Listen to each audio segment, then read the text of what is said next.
બીજો ક્વેશ્ચન એ છે કે જે ફાસ્ટ લાઈફ આપણી ચાલી રહી છે, તો ફાસ્ટ લાઈફની સાથે સાથે બધાનું જમવાનું પણ બહુ જ ફાસ્ટ થઈ ગયું છે, અને એમાં પણ ખાસ કરીને ફાસ્ટ ફૂડ, જંક ફૂડ, અને એના લીધે ઓબેસિટી બહુ જ વધી રહી છે બધામાં. ઓબેસિટીને અને પ્રેગ્નન્સીને કોઈ કનેક્શન ખરું? ઓબેસિટી વધારે હોય તો પ્રેગ્નન્સી રહે ના રહે, થવામાં કોઈ ઇશ્યુ થાય, મોડું થાય, તો એ કોઈ કનેક્શન પ્લીઝ હોય તો જણાવો. 100% ઓબેસિટી અને પ્રેગ્નન્સી પ્લાનિંગને કનેક્શન છે.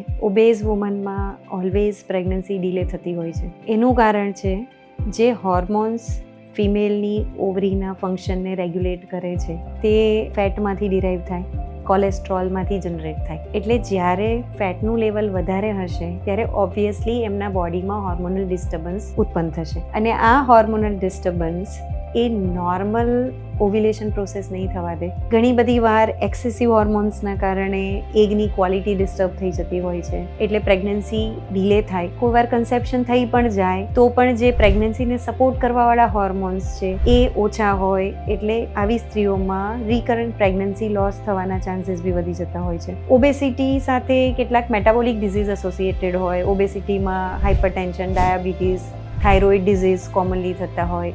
ઘણી બધી વાર પોલિસિસ્ટિક ઓવરી આપણે જેમ સમજીએ એમ, એ બધા ડિઝીઝ સાથે જો ઓબેસિટી હોય તો ઓબ્વિયસલી પ્રેગ્નન્સી એમની ડિલે થશે, અને જો પ્રેગ્નન્સી રહેશે તો પ્રેગ્નન્સી હાઈ રિસ્ક થઈ જશે.